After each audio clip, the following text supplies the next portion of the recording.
Hello to class 11th and class we are in lesson number we have started today we are starting with lesson number 11, that is structural changes in the Indian economy after liberalization, right? So what is liberalization and what are the other things that I'll let you know as we keep on moving in the chapter. So today we'll be starting with why structural changes. Now what is the structural changes? See, structural changes means big changes. Structural changes means those changes which changes the overall look of the economy, right, like changing from agricultural economy to industrial economy, right, and the total structure is getting changed, the profession of the people, the working style of the people gets changed. So the big changes are known as structural changes. Structure is known as पूरा ढांचा in Hindi. If you want to know what is the right term for structure, then it is ढांचा in Hindi. So जब आपकी economy का पूरा स्वरूप change हो जाता है, बहुत बड़े बड़े चेंजेस आते हैं, तो इसे हम स्ट्रक्चरल चेंजेस कहते हैं. तो जो चैप्टर का नाम है वो ये है कि स्ट्रक्चरल चेंजेस इंडियन इकोनॉमी में लिबरलाइजेशन के बाद जो हुए वो क्या है. ठीक है, लिबरलाइजेशन मतलब क्या होता है? लिबरलाइजेशन मतलब होता है छूट देना, इंडस्ट्रीज को छूट देना, इंडस्ट्रीज को अपने हिसाब से काम करने देना, उनको ज़्यादा रोक टोक नहीं करना उनके ऊपर. तो भारत में क्या स्ट्रक्चरल चेंजेस आए जब लिबरलाइजेशन हुआ. ठीक है, so what is structural changes? Structural change मतलब पूरा का पूरा इकोनॉमी में बदलाव आना, पूरी की पूरी कंट्री में बदलाव आना, उसका पूरा रूप बदल जाना. किसकी वजह से होगा ये? कब कब कब की बात कर रहे हैं हम? लिबरलाइजेशन के बाद की बात कर रहे हैं. ठीक है, जब लिबरलाइजेशन हुआ. लिबरलाइजेशन मैंने आपको बताया, लिबरल मतलब होता है, लिबरलाइजेशन मतलब होता है फ्रीडम देना, छूट देना. और यहाँ पे किसको फ्रीडम दी जा रही है? यहाँ पे इंडस्ट्रीज को फ्रीडम दी जा रही है, छूट दी जा रही है प्रॉपर तरीके से ग्रो करने के लिए. उनके ऊपर रोक टोक कम से कम कर दी गई. Right, so this is what the chapter is all about. So we'll start with need for economic reforms. So हम इस तरह की चीजें पढ़ी क्यों रहे हैं? What is the need? क्या जरूरत है for economic reforms?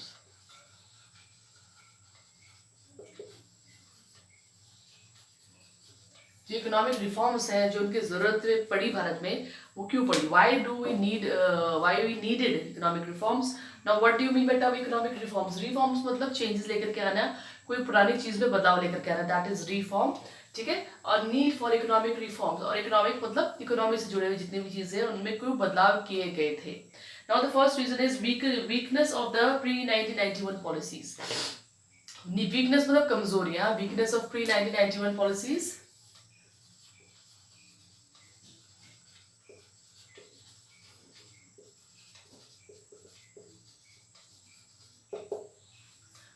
Weakness of pre 1991 policies का मतलब क्या है कि क्या वीकनेसेस थी? कुछ वीकनेसेस थी 1991 की पॉलिसीज में. अभी 1991 की पॉलिसीज क्या है? 1991 की पॉलिसीज थी new economic policies, that is NEP. ठीक है, न्यू इकोनॉमिक पॉलिसीज बनाई गई 1991 में.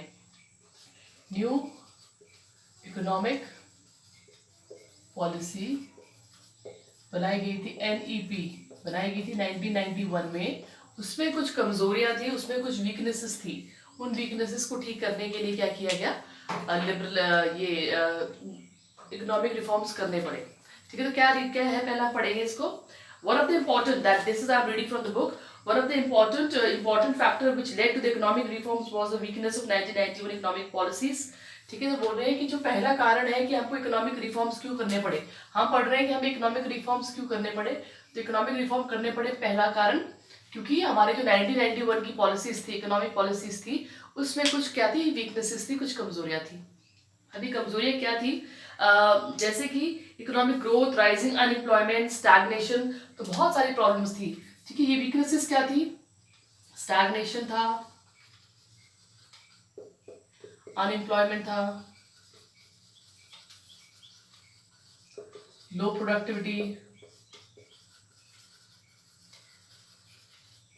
इस तरह की सारी चीजें थी जिसकी वजह से क्या हुआ? हमको इकोनॉमिक रिफॉर्म्स करने पड़े. राइट, नाउ फर्दर दे से in the rate of domestic savings and investment, poor performance of public sector, industrial in educate, infrastructure facility, industrial licensing policy, growth of monopolies. तो और भी बहुत सारी चीजें, इंडस्ट्रियल वीकनेस थी, इंडस्ट्रियल वीकनेस, ये सब चीजें और भी बहुत सारी चीजें थी. ठीक है, poor public sector working, public sector enterprise जो भी गवर्नमेंट की कंपनीज थी बहुत पूर्ण तरीके से वर्क कर रही थी। तो इन सब चीज़ों को ठीक करने के लिए क्या किया गया, इकोनॉमिक रिफॉर्म किया गया। तो 1991 में हमारी न्यू इकोनॉमिक पॉलिसी लॉन्च हुई थी। 1991 में हमारी न्यू इकोनॉमिक पॉलिसी लॉन्च हुई थी। तो ये बोल रहे हैं कि जो वीकनेसेस थी हमारे देश में, जितनी भी कमजोरियां थी प्री 1991 पॉलिसीज से, मतलब 1991 से पहले जो भी क्या थी प्रॉब्लम्स थी, और वो प्रॉब्लम्स क्या थी, ये सारी प्रॉब्लम्स थी। इन सब को ठीक करने के लिए क्या किया गया, इन सब को ठीक करने के लिए इकोनॉमिक रिफॉर्म्स किए गए। However, there prevailed certain crises like condition of 1990, 1991, like foreign exchange crisis, pressure of World Bank, etc. So, there is no need to go to second point, second paragraph. But the first paragraph में हमारी सारी बात clear हो जाती है that why we needed economic reforms in India. We needed economic reforms in India. Economic reforms की जरूरत इसलिए थी क्योंकि हमारी जो प्री 1991 पॉलिसीज थी, 1991 में जो पॉलिसीज बनी उससे पहले जो भारत की कंडीशंस थी वो क्या थी, बहुत खराब थी। उनमें ये सब चीजें थी, हमारी लो प्रोडक्टिविटी थी, इंडस्ट्रियल वीकनेस थी, पब्लिक सेक्टर का पुअर परफॉर्मेंस था, अनएम्प्लॉयमेंट था, स्टैग्नेशन मतलब जब देश एक जगह पे रुक जाता है, आगे की तरफ बढ़ता नहीं है। तो ये तो क्या है पहला रीजन कि हमें इकोनॉमिक रिफॉर्म्स की जरूरत क्यों थी। मैं आपको पहले बता चुकी हूँ what is economic reforms. Economic reforms वो सारे तरीके हैं जिससे आप अपनी इकोनॉमी को क्या कर सकते हो, आगे बढ़ा सकते हो, उसमें चेंजेस लाने की कोशिश करते हो। आप किसी चीज को दोबारा से ठीक करने को हम रिफॉर्म कहते हैं, ठीक है। तो इकोनॉमिक रिफॉर्म की पहली जरूरत क्यों पड़ी, क्योंकि भारत में जो 1991 में पॉलिसीज आई उससे पहले, प्री 1991 पॉलिसीज बनाने से पहले हमको इन सब चीजों की प्रॉब्लम्स थी। अब वो 1991 में क्या पॉलिसीज बनी वो आपको इसी चैप्टर में बाद में पढ़ाया जाएगा। Next is major foreign crisis exchange. Next point is major foreign crisis exchange.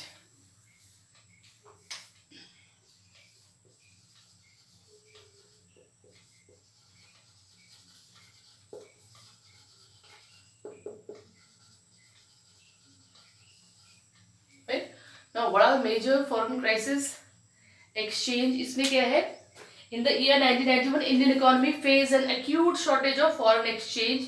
Several factors were responsible for it. वो बोल रहे हैं कि भारत में एक ऐसा समय आया था, ठीक है, कब 1991, in 1991 India faced shortage of foreign exchange, ठीक है। 1991 में भारत के पास फॉरेन एक्सचेंज की कमी हो गई थी ना। फॉरेन एक्सचेंज क्या होती है, विदेशी मुद्रा, फॉरेन कंट्री की जो करेंसीज होती है उसे हम फॉरेन एक्सचेंज कहते हैं। What is foreign exchange, foreign exchange is foreign currency. तो भारत में फॉरेन करेंसी की क्या हो गई थी, कमी हो गई थी। हमें फॉरेन करेंसी क्यों चाहिए, वी नीड फॉरेन करेंसी ताकि हम उसमें क्या कर सके, हम उसमें चीजें इंपोर्ट कर सके। हमें जो भी लेन देन करना होता है इंटरनेशनल, हमारी जितनी भी वर्किंग होगी वो किस लिए होगी, वो फॉरेन एक्सचेंज से ही हो पाएगी। तो 1991 में इंडिया को बहुत प्रॉब्लम आई, फॉरेन एक्सचेंज की शॉर्टेज हो गई। अब शॉर्टेज के कारण क्या थे, पहला बोल रहे हैं वो first, the immediate cause for the foreign exchange crisis was the war between gulf countries of Iraq and Kuwait, ठीक है। The first reason was war between gulf countries जो थी, ठीक है, गल्फ कंट्रीज के बीच में क्या था, युद्ध था 1990 से लेके 1991 तक। इन दोनों गल्फ कंट्रीज के बीच में लड़ाई चल रही थी, ईरान, इराक, इन सारे कुवैत, इन सारी कंट्रीज के बीच में लड़ाई चल रही थी। जब इनके बीच में लड़ाई चल रही थी तो हमारा इनके साथ क्या था, लेन देन नहीं हो पा रहा था, इनके साथ बिजनेस नहीं हो पा रहा था, जिसकी वजह से हमारे पास फॉरेन कंट्री की एक्सचेंज की क्या हो गई थी, शॉर्टेज हो गई थी। Let's read what further written. This pushed up the prices. As a result, the oil import bills went up substantially. अब हुआ क्या, gulf countries, Kuwait, Iraq, Iran, ये सब कंट्रीज है, गल्फ कंट्रीज है, और ये सब क्या करती है, हमको पेट्रोल सप्लाई करती है, ठीक है। Major part of our all imports from of petrol is taken from gulf countries. जब यहाँ पे लड़ाई होने लगी तो क्या हो गया, पेट्रोल महंगा हो गया। जब यहाँ पे पेट्रोल महंगा हो गया तो जब हम इंपोर्ट करते थे पेट्रोल को तो क्या हो गया, हमको बहुत ज्यादा महंगा पेट्रोल लेना पड़ता था, क्योंकि कुवैत में लड़ाई चल रही थी, ईरान में इराक आपस में लड़ रहे थे, तो इन्होंने पेट्रोल महंगा कर दिया, ठीक है, ताकि अपने वॉर के खर्चे निकाल सके। और वो पेट्रोल क्या हुआ, हमको महंगा खरीदना पड़ा, जिससे हमारे पास जो पैसा था, फॉरेन करेंसी थी, वो फॉरेन करेंसी क्या होगी, पेट्रोल खरीदने में, पेट्रोल इंपोर्ट करने में ही खत्म होने लगी, और बहुत ज़्यादा हमारे इंपोर्ट के बिल्स हाई हो गए। इसकी वजह से क्या हो गया, हमारे पास फॉरेन करेंसी की शॉर्टेज हो गई। दूसरा रीजन क्या था, दूसरा रीजन था सेकंड, इंडियन एक्सटर्नल डेब्ट हैड इंक्रीज्ड ओवर टाइम। ठीक है, इंडिया के जो थे डेब्ट्स, इंडियाज डेब्ट्स मतलब उधार, ठीक है, इंक्रीज्ड। इंडिया के जितने भी उधार बाहर के देशों से लिए हुए थे वो बहुत ज्यादा बढ़ गए थे। ठीक है, रीजन क्या था इसका, fresh debt was being denied by the International Monetary Fund and the World Bank as well as by other commercial leaders. This resulted in drying up of foreign exchange. अब हुआ क्या, हम लोग फॉरेन कंट्री से loan लेते हैं तो हमारे बहुत सारे डेब्ट्स बढ़ गए थे। डेब्ट्स मतलब उधार, डेब्ट्स मतलब लोन हो सकता है, ठीक है, लोन होता है। तो हमारे लोन्स बढ़ गए थे। जब हमारे लोन बढ़ गए, हम लोन किससे लेते हैं, हम IMF से लोन लेते हैं, वर्ल्ड बैंक से लोन लेते हैं, ठीक है, और भी मॉनेटरी पॉलिसी और भी ऐसे चीजें हैं जिससे हम लोन लेते हैं। तो इन लोगों से भी हम लोन लेते थे, लेकिन इनके लोन हम लौटा नहीं पा रहे थे क्योंकि हमारे पास फॉरेन एक्सचेंज थी ही नहीं, हम लौटा नहीं पा रहे थे और ये हमको फ्रेश लोन नहीं दे रहे थे। जब ये हमको फ्रेश लोन नहीं दे रहे थे तो क्या हो रहा था, हमारे पास फॉरेन एक्सचेंज नहीं आ पा रही थी, क्योंकि फॉरेन एक्सचेंज क्या होता है, बैंक से भी आती है, उधार के फॉर्म में भी आती है। तो जब 1991 में हमको बहुत सारा बिल देना पड़ा, बहुत सारा पैसा महंगा पेट्रोल खरीदना पड़ा, तो उससे हमारा फॉरेन एक्सचेंज खत्म हो गए। इसके अलावा जो दूसरा रीजन था वो ये था, इंडिया का जो उधार था वो बहुत ज़्यादा बढ़ गया था और हमको नए उधार देने से मना कर दिया था IMF ने और वर्ल्ड बैंक ने, जिसकी वजह से हमारे पास क्या हो गई, कमी हो गई फॉरेन एक्सचेंज की। ठीक है, the next reason was third reason, the third foreign exchange in the form of NRI deposit was being withdrawn very rapidly because of the political instability and uncertainty at home. ठीक है, अब हमारे क्या थे, जो वो थे foreign exchange in the form of NRI deposit, जो हमारे NRI डिपॉजिट्स थे। NRI आप जानते हो, NRI कौन होते हैं, नॉन रेजिडेंशियल इंडियंस। ये वो इंडियंस होते हैं जो है तो इंडियंस लेकिन रहते कहाँ है, किसी और कंट्री में रहते हैं और वो क्या करते हैं, इंडिया में अपना पैसा जमा करते हैं। तो जो पैसा बैंक्स में जमा करेंगे या कहीं भी जमा करेंगे उन्हें हम NRI डिपॉजिट्स कहते हैं। तो जो भी NRIs अपना पैसा इंडिया में जमा करते हैं बैंक्स वगैरह में, उनको हम NRI डिपॉजिट्स कहते हैं। ठीक है, तो NRI डिपॉजिट्स क्या होने लगे, विड्रॉ होने लगे। NRI डिपॉजिट्स वर रैपिडली बीइंग withdrawn.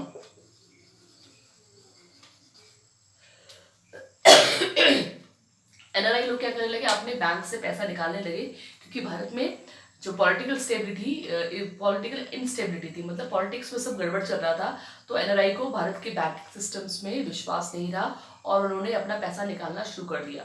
तो जब पैसा निकालना शुरू कर दिया तो इसका मतलब क्या हुआ, इसका मतलब ये हुआ कि हमारे देश में जो फॉरेन एक्सचेंज थी वो कम हो गई।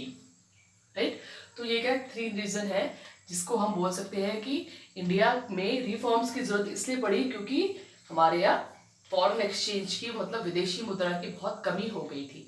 विदेशी मुद्रा की कमी होने का मतलब क्या है कि भारत में फॉरेन एक्सचेंज मतलब डॉलर्स की कमी होने लगी थी। डॉलर्स की कमी क्यों होने लगी, क्योंकि गल्फ कंट्रीज के बीच में वॉर छिड़ गया था, इंडिया पे बहुत उधार चढ़ गया था और बाहर के जो IMF थे या वो वर्ल्ड बैंक था उन्होंने उधार देने से मना कर दिया था। और जो NRI लोग अपना पैसा इंडियन बैंक्स में जमा करते हैं उन्होंने वो पैसा विड्रॉ करना शुरू कर दिया था, क्योंकि भारत में क्या था, इंस्टेबिलिटी थी, इसको लेकर के, पॉलिटिक्स को लेकर के। These are the 2 reasons. Third reason, conditionalities imposed by IMF and World Bank.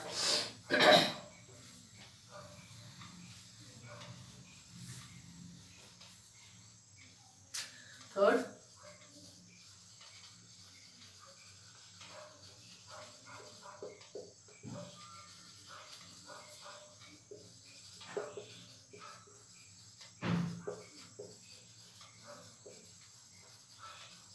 Next was conditions. हमारे ऊपर कुछ कंडीशंस लगाई थी IMF और वर्ल्ड बैंक ने, वो क्या कंडीशंस थी वो हम पढ़ेंगे। In the view of the foreign exchange crisis the government of India was pushed to the wall, therefore it had to approach IMF। अब क्या हुआ, इंडिया के पास जो फॉरेन एक्सचेंज की कमी होने लगी, when India started facing the foreign exchange currency deficiency, India went to IMF। India IMF के पास गई। IMF क्या होता है, international monetary fund. International monetary fund के पास गया, उसने बोला कि हमको क्या है और क्या चाहिए, हमको विदेशी मुद्रा चाहिए। ठीक है, अब हुआ क्या, it had to approach the IMF and the world bank to tie over the crisis. These institute provided the much needed foreign exchange but on their own terms and conditions. अब वर्ल्ड बैंक के पास जब गए और IMF के पास जब गए तो क्या मांगा, उधार मांगा। तो उन्होंने क्या किया, अपनी खुद की क्या लगा दी, कंडीशंस लगा दी। उन्होंने कुछ बातें, कुछ शर्तें रखी। अभी शर्तें क्या थी? ये शर्तें ये थी, as a part of this condition India was required to cut down fiscal deficit and the growth of money supply. It was also required to liberalise the domestic economy and to relax restrictions on international flow of goods. India की जो conditions थी वो ये था कि आपको क्या करना पड़ेगा? लिबरलाइज करना पड़ेगा. मतलब आपको अपनी इंडस्ट्रीज को फ्रीडम देनी पड़ेगी. एक तो ये बात बोली वर्ल्ड बैंक ने, और कि हम तो उधार तो देंगे लेकिन जो कुछ बातें हैं, कुछ कंडीशंस है, वो आपको पूरी करनी पड़ेगी. पहले तो आपको लिबरलाइजेशन करना पड़ेगा. लिबरलाइजेशन मतलब होता है फ्रीडम. किसको फ्रीडम देना? आपको अपनी इंडस्ट्रीज को फ्रीडम देना है. दूसरा उसने बोला flow of goods and services. Goods and services free करना पड़ेगा. ठीक है, अक्रॉस बॉर्डर्स. अक्रॉस बॉर्डर्स मतलब जो आपका इंटरनेशनल ट्रेड है, ठीक है, जो आप दूसरी कंट्रीज के साथ करते हो उसको आपको क्या करना पड़ेगा? बढ़ाना पड़ेगा. ठीक है, फ्लो करने देना पड़ेगा आपको ट्रेड को. ठीक है, और आपको क्या करना पड़ेगा? रिलैक्स करना पड़ेगा रिस्ट्रिक्शंस. जितने भी तरह के रिस्ट्रिक्शंस है रिलैक्स कर दो उनको. Relaxing restrictions. जितनी भी रोक टोक है उनको रिलैक्स कर दो. मतलब जितनी भी इंडस्ट्रीज के ऊपर रोक टोक है, जितने भी ट्रेड के ऊपर, व्यापार के ऊपर, अंतरराष्ट्रीय व्यापार के ऊपर, इंटरनेशनल ट्रेड के ऊपर जो भी रोक टोक है उनको क्या करना पड़ेगा? लिबरलाइज करना पड़ेगा. Therefore under the pressure of the IMF and the world bank, the Indian policy makers were almost pressurised to make several changes. अब हुआ क्या? जब IMF ने और वर्ल्ड बैंक ने बोला हम उधार आपको देंगे लेकिन आपको ये सारी चीजें करनी पड़ी, तो प्रेशर में आकर के इंडियन गवर्नमेंट को क्या करना पड़ा? इंडियन गवर्नमेंट को इकोनॉमिक रिफॉर्म्स करने पड़े. इकोनॉमिक रिफॉर्म्स का मतलब मैं आपको बार बता रही हूँ, न्यू पॉलिसीज बनानी पड़ी. किसको लेके बनानी पड़ी नई पॉलिसीज? इंडस्ट्रीज को लेके, ट्रेड को लेके, मार्केट को लेके. ठीक है, तो ये सारी जो हमने पॉलिसीज अब पढ़ेंगे हम आगे जाकर के, वो सब किसकी वजह से हुआ? वर्ल्ड बैंक और IMF की वजह से हुआ. जब भारत के पास पैसे की कमी हो गई, भारत गया IMF के पास, that is international monetary fund, और वर्ल्ड बैंक के पास गया. वर्ल्ड बैंक ने कहा हम आपको उधार देंगे, we will definitely pay you, will give you loan, but there are certain conditions. कुछ कंडीशंस हैं, कुछ शर्तें हैं, वो आपको पूरी करनी पड़ेगी. और वो शर्तें ये थी. इसी की वजह से क्या हुआ? इकोनॉमिक रिफॉर्म्स हुए. Right, so these are the 3 economic reforms. ये 3 इकोनॉमिक रिफॉर्म्स है, ये हम पढ़े हैं. और next is fall of USSR. Fall of USSR. USSR का फॉल. USSR का फॉल का मतलब क्या है? USSR and the East European countries had become the major market for Indian consumer goods over the year. अब क्या हुआ? USSR और जो आपकी ईस्ट यूरोपियन कंट्रीज थी वो बहुत बड़ा मार्केट बन गई थी इंडिया की गुड्स का. मतलब इंडिया के बहुत सारे गुड्स USSR और ईस्ट यूरोपियन कंट्रीज में बिकता था. ठीक है, Now at the end of 1990, political system of these countries collapsed. अब क्या हुआ? 1990 में, in 1990 USSR का क्या हो गया? पॉलिटिकल सिस्टम फेल हो गया. मतलब जो भी यहाँ पे राजनीति थी, लीडर्स थे, ये सब यहाँ पे गड़बड़ चलने लगी, और यहाँ पे बहुत ज्यादा गड़बड़ हो गई, बहुत गड़बड़ चलने लगी. आपका पूरा पॉलिटिक्स, पूरा राजनीति खत्म होने लगी. तो क्या हुआ? उसमें भारत पे भी बहुत असर पड़ा, क्योंकि भारत यहाँ अपना बहुत सामान बेचता था USSR में, लेकिन USSR के अंदर की कंडीशंस इतनी खराब थी कि हमारा माल यहाँ नहीं बिकता था. ठीक है, most of the countries became market economies. India had to open up trade with these and other countries on the basis of ability to compete. तो अब क्या हुआ? इंडिया सारी की सारी कंट्रीज में बहुत फर्क पड़ा USSR का ऐसा होने का, क्योंकि सारी की सारी कंट्रीज क्या बन गई? मार्केट इकोनॉमी बन गई थी. मार्केट इकोनॉमी में आपको पहले भी चैप्टर पढ़ा चुकी हूँ. मार्केट इकोनॉमी क्या होती है? फ्री इकोनॉमीज होती है. जब फ्री इकोनॉमी बन गई तो भारत को भी क्या करना पड़ा? इन इकोनॉमीज के साथ कॉम्पिटिशन करना पड़ा. It had to compete in the global market to retain its shares of export. तो फिर इसमें क्या हुआ? इंडिया को कम्पीट करना पड़ा ग्लोबल मार्केट में और अपना मार्केट को कैप्चर करके रखना पड़ा. Therefore, to recognize its own policies to preserve its shares in the world market. तो इसलिए अपने आप को वर्ल्ड मार्केट में खड़ा रखने के लिए, कम्पीट करने के लिए इंडिया को क्या करना पड़ा? न्यू इकोनॉमिक रिफॉर्म्स की ओर बढ़ना पड़ा, जाना पड़ा. तो these are what? These are the 4 reasons कि हमको इकोनॉमिक रिफॉर्म्स क्यों चाहिए. So I told you these कि why we need economic reforms. तो आपका फर्स्ट हो गया conditionalities imposed by IMF and World Bank. Second, fall of USSR. और एक था आपका सेकंड था आपका वीकनेस ऑफ प्री 1991 पॉलिसीज.